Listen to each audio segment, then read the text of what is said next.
Será que existe, né, uma dimensão filosófica em Marx? Parece que essa é uma questão que alguns estudantes de filosofia se apresentam. Então, a minha intervenção vai dialogar com essa pergunta. Será que existe essa espessura filosófica em Marx, ou será que o Marx seria melhor qualificado como um economista político, ou um agitador político, ou, na terminologia contemporânea, um sociólogo? Eu vou responder afirmativamente a questão, ou seja, do meu ponto de vista, existe uma forte dimensão filosófica presente em Marx, e, ao mesmo tempo, eu vou questionar também essa partilha dos objetos de estudo contemporânea, né, que divide filosofia de um lado, economia política de outro lado, ciências sociais do outro, e acredito que por aí nós tenhamos oportunidade de surpreender o Marx em ato no seu trabalho intelectual, tentando mostrar, por exemplo, que, do meu ponto de vista, justamente o que ele faz é uma ultrapassagem dessas fronteiras, né, meio arbitrárias entre as áreas do conhecimento, lembrando aqui o grande Guimarães Rosa, que, em outro contexto, dizia que os pastos não estão demarcados e talvez seja um momento da gente superar uma certa partilha de objetos que é introjetada nos participantes de cada uma dessas atividades pensantes, né? Muito bem, eu acredito que existam várias maneiras de se demonstrar essa dimensão filosófica presente em Marx, e a que eu escolhi, na verdade, nem é a mais importante dentro do pensamento dele como autor. Eu vou me referir à teoria do conhecimento, e que é uma expressão que, contemporaneamente, ela mais ou menos pode ser aproximada de epistemologia. Mas eu escolhi o flanco da teoria do conhecimento porque eu entendo, pelo menos nos meus estudos em filosofia, havia uma predominância muito clara, muito acentuada de disciplinas versando sobre teoria do conhecimento, sobre epistemologia, gnoseologia, e para aquele estudante de filosofia que eventualmente se pergunte: e então, será que o Marx teria uma contribuição a oferecer nesse campo do conhecimento humano que é tão debatido ancestralmente? Nós temos documentos milenares já na filosofia grega abordando a formação do conhecimento humano. Bom, para quem não sabe, o Marx começou a fazer os seus estudos na área de direito, mas ele logo teve a sua atenção voltada exatamente para a filosofia e acabou fazendo um deslocamento do seu curso universitário e obteve o seu título na área de filosofia com uma tese sobre filosofia antiga, cujo título é A Diferença da Filosofia da Natureza de Demócrito e a de Epicuro, onde Marx se propõe a resgatar alguns aspectos do epicurismo, né, vulgarmente difamado Epicuro como um mero hedonista, que é tudo que a gente não, a redução que não deve ser feita é tomar o epicurismo como uma forma de hedonismo. Mas o que eu quero colocar aqui em evidência é que já nesse momento da sua juventude, o Marx tinha um interesse e, por que não, uma paixão pela filosofia que se manteve ativa ao longo do seu trajeto e foi sendo progressivamente trabalhada e aperfeiçoada, eu diria que investida na própria economia política e nos ramos de saberes que lhe são adjacentes. Já na década de 40 do século XIX, Marx começa a estudar economia política e ele dá testemunho disso num texto que se chama O Prefácio, a Contribuição à Crítica da Economia Política, onde ele relembra, anos depois, que na década de 40 ele se viu instado a fazer pronunciamentos sobre os chamados interesses materiais e ele se sentiu, ele não chega a usar essas palavras exatamente, mas ele meio que reconhece nesse texto que ele ainda não dispunha de uma formação adequada para ingressar no que nós chamaríamos hoje de um debate público sobre a área de economia política. Na área de economia política, daí a opção dele por fazer estudos mais pormenorizados. Muito bem, o que eu quero trazer aqui para vocês é que, na longa interlocução de Marx com a economia política, surgem e pululam, digamos assim, questões relacionadas à teoria do conhecimento. E eu insisto, não são essas as questões principais do autor. O debate principal de Marx com a economia política tem a ver com questões substantivas desse campo do saber, como a teoria do valor, o desenvolvimento das forças produtivas, como Vera mencionou com clareza ainda há pouco. Mas dentro desse entrelaçado, né, dentro dessa interseção de saberes que nós vamos encontrar nos escritos de Marx, sem dúvida nenhuma, há elaborações muito significativas sobre teoria do conhecimento. Os exemplos seriam inúmeros.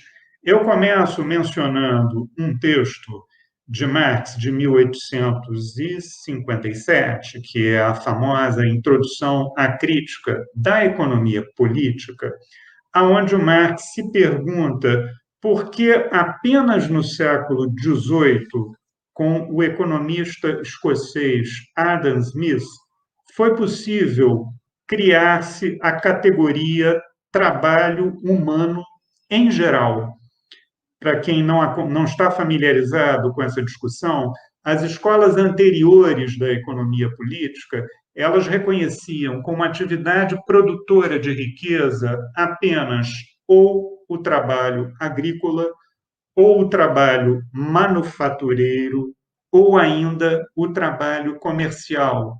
A inovação que o economista Adam Smith traz é demonstrar que todos esses trabalhos são, nas palavras dele, fontes criadoras de riqueza. Daí, Adam Smith ter conseguido formular a categoria da economia política trabalho humano em geral. Essa categoria que é tão simples, aparentemente simples, mas Marx prossegue na sua argumentação, ela demorou séculos para poder ser formulada.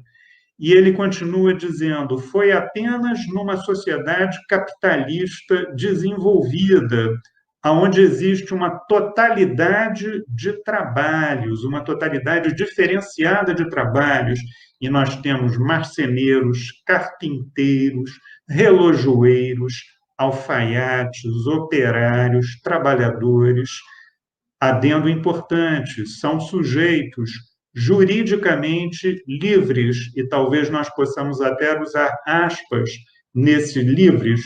Na vertente positiva dessa liberdade jurídica está a independência frente à gleba medieval. Não eram mais servos feudais, tinham obtido essa liberdade jurídica. Porém, na vertente negativa, se me for permitido formular dessa maneira, essa liberdade aparece com uma faceta de expropriação, é um desapossamento. É nessa sociedade onde existem esses trabalhos muito diferenciados e os seres humanos já não estão mais presos à terra ou aos instrumentos de produção, como ocorria na Idade Média, é finalmente nessa sociedade onde surge a categoria econômica trabalho humano em geral.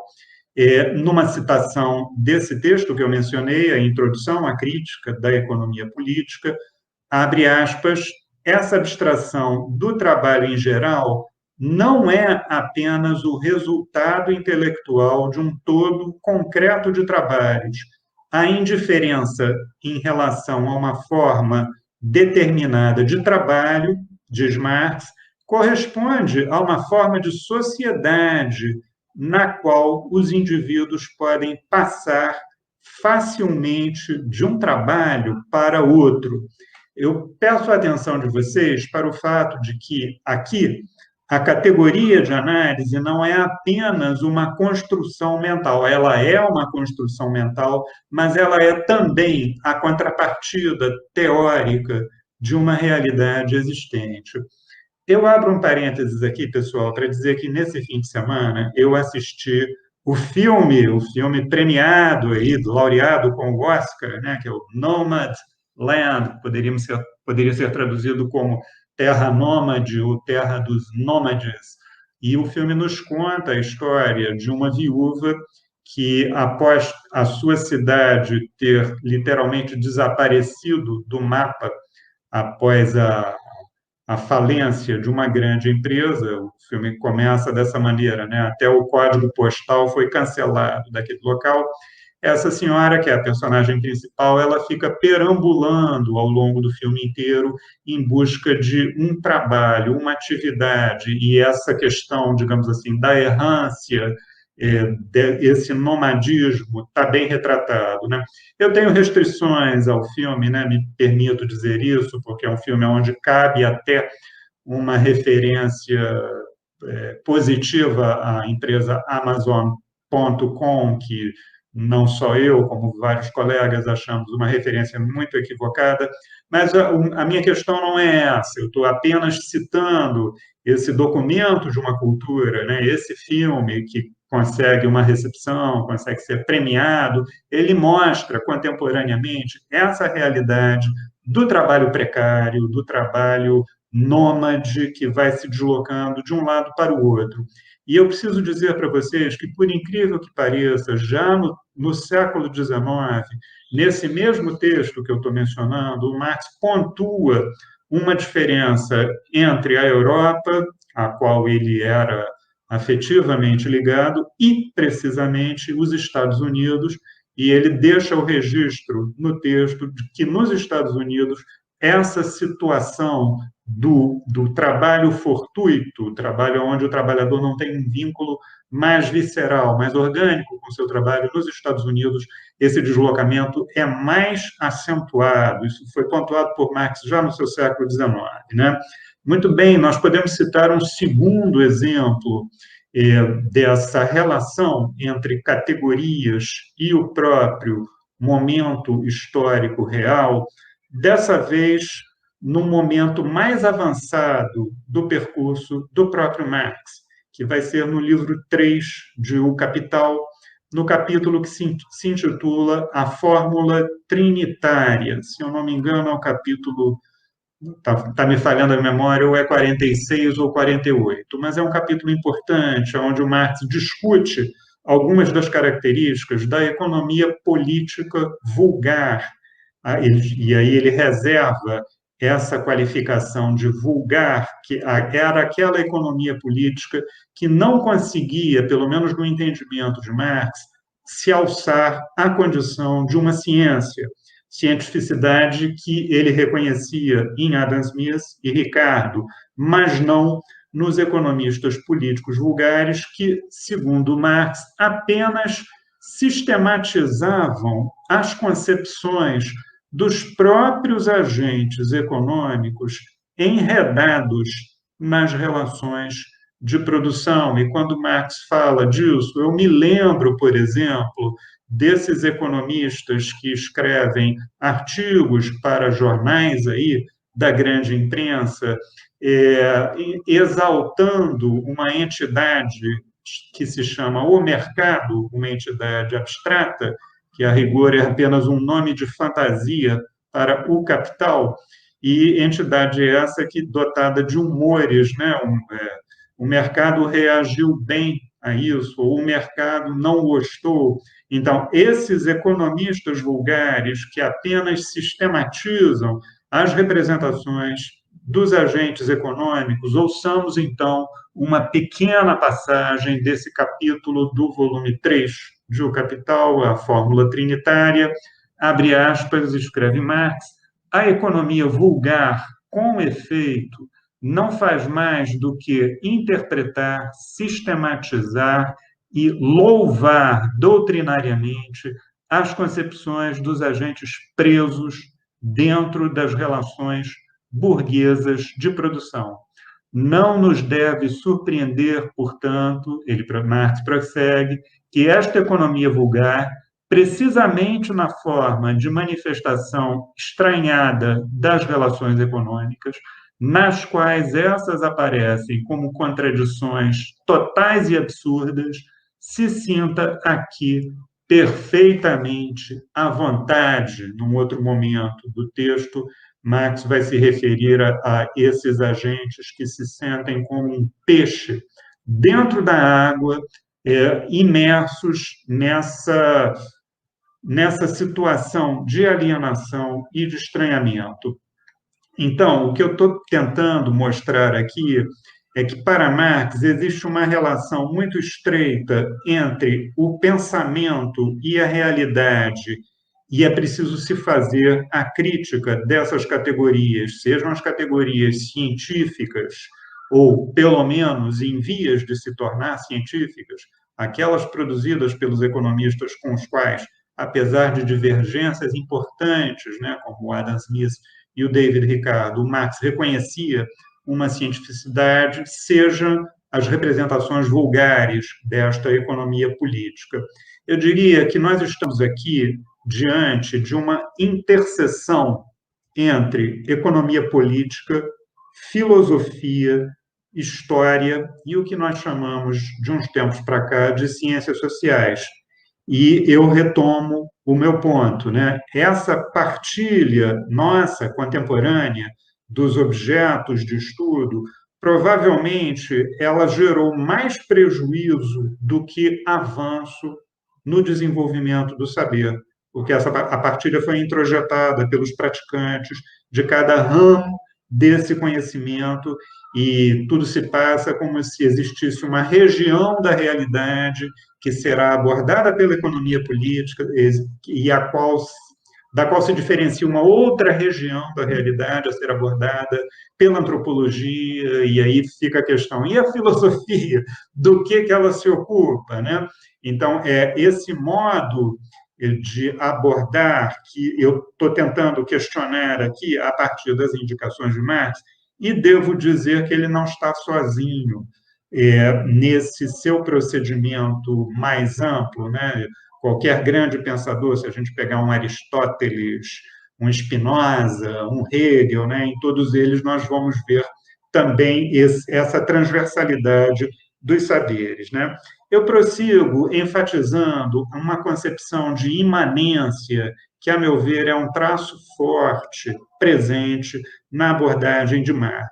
Para entender melhor o que significa imanência, eu faço aqui um contraste com um filósofo de contribuição imensa aí na história do pensamento, que era Platão. Tá? E vocês já devem ter notícia que o Platão afirmava a existência de um lugar inteligível. E esse lugar inteligível seria a partir dele que o filósofo poderia ter a visualização correta e entender finalmente o que se passa no mundo sensorial, que no platonismo o mundo sensorial é lugar da equivocação, é lugar do engano a ser ultrapassado por um acesso ao lugar inteligível, que é o topos noetos. Muito bem, no Fedro, né, que é um diálogo importante do Platão, e o Platão vai escrever literalmente que o topos noetos se situa para além dos céus. Seria, de fato, uma mirada aí panorâmica.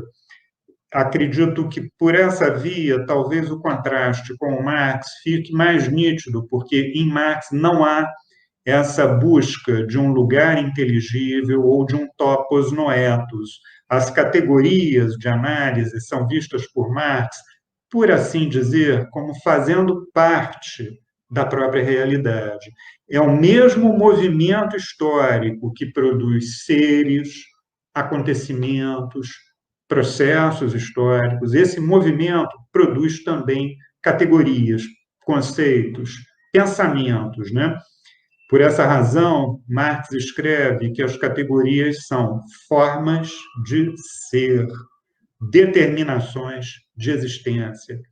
A partir dessas indicações presentes na obra de Marx, alguns autores sustentaram, e eu tenho afinidade com essa proposta, de que a ideia de que existe uma ontologia presente em Marx, e a Vera fez referência a ela ao longo da sua exposição, ainda que o próprio Marx, muito raramente, faça alusão a essa ontologia, quando eu penso aqui no Lukács, tardio, né, que escreveu Para uma Ontologia do Ser Social, ele dá uma demonstração bem mais extensa, né, de que quando a gente se dá conta de que é um certo tipo de ser que o Marx está interessado em surpreender e visualizar de uma maneira mais clara e de uma maneira que é imanente, a gente percebe, digamos, melhor isso que poderíamos chamar de uma espessura filosófica densa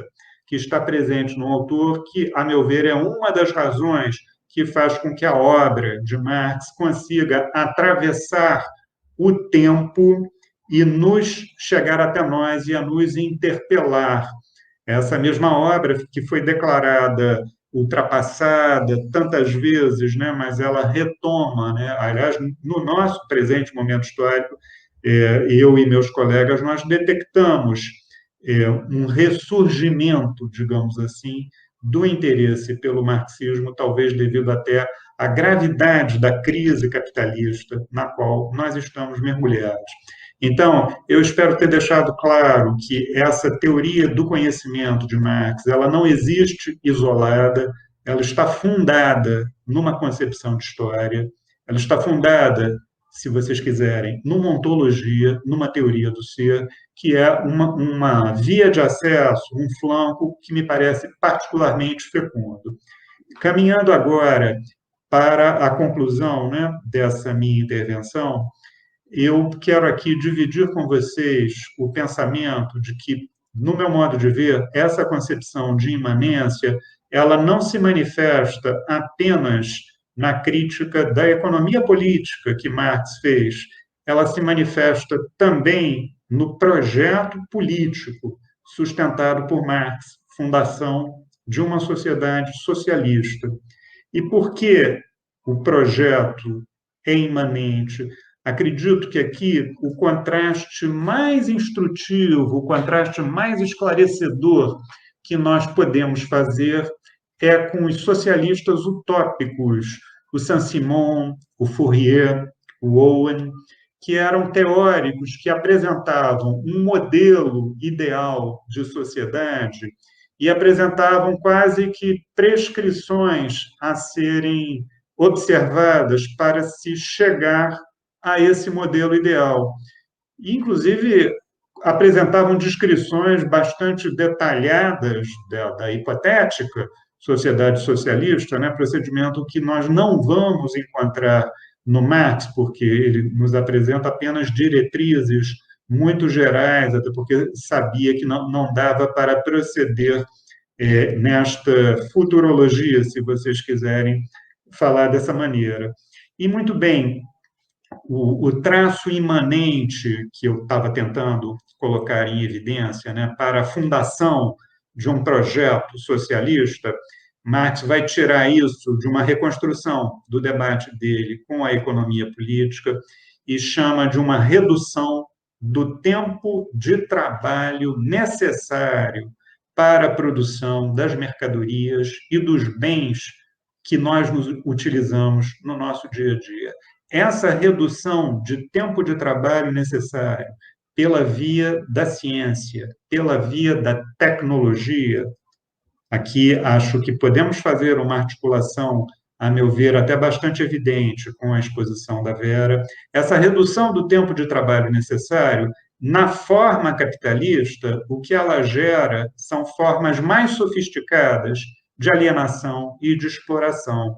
Mas é preciso não perder de vista o fato de que existe uma potencialidade de geração de tempo livre, tempo que Marx vai escrever, que pode ser dedicado para o desenvolvimento das diferentes individualidades humanas, O marxismo não foi um igualitarismo, essa é uma leitura rasa do pensamento dele. Você defender igualdade de oportunidades é muito diferente de supor que os sujeitos humanos sejam iguais entre si. Não, não são. A crítica ao programa de Gotha, texto de Marx, é um exemplo muito nítido disso.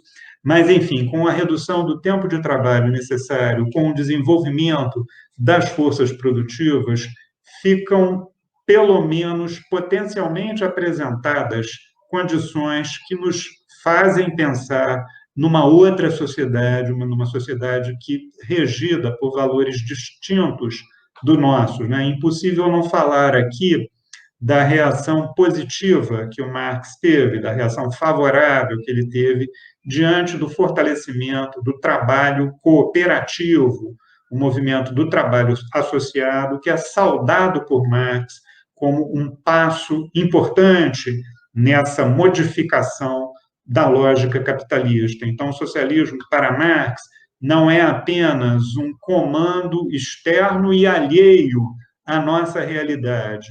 Eu diria que Marx foi um pensador que teve a acuidade conceitual de conseguir enxergar no meio da barbárie capitalista traços de emancipação, e ele apostava no fortalecimento e na expansão desses traços. Né? Eu concluo, então, saudando a iniciativa do coletivo Filosofia em Movimento, e eu espero que tenha ficado claro, né, para aqueles estudantes que se perguntam, né, que se existe uma dimensão filosófica presente na obra de Marx, eu responderia enfaticamente, sim, existe uma dimensão importante e a filosofia é uma aliada potente na nossa reflexão sobre a realidade, desde que ela não seja seccionada, ela não seja cortada dos demais saberes, ciências sociais, economia política, história e por aí vai. E eu espero que o coletivo e os estudantes da USP, de uma maneira geral, encontrem forças para se reunirem e fazerem parcerias para que nós possamos lutar contra essa barbárie capitalista que bate a nossa porta, né? Até já parou de bater a porta, já arrombou a porta e está entrando na vida da gente e que demanda uma resposta pensada, uma resposta precisa de ação, ação mesmo, no mundo real. Muito obrigado pela atenção.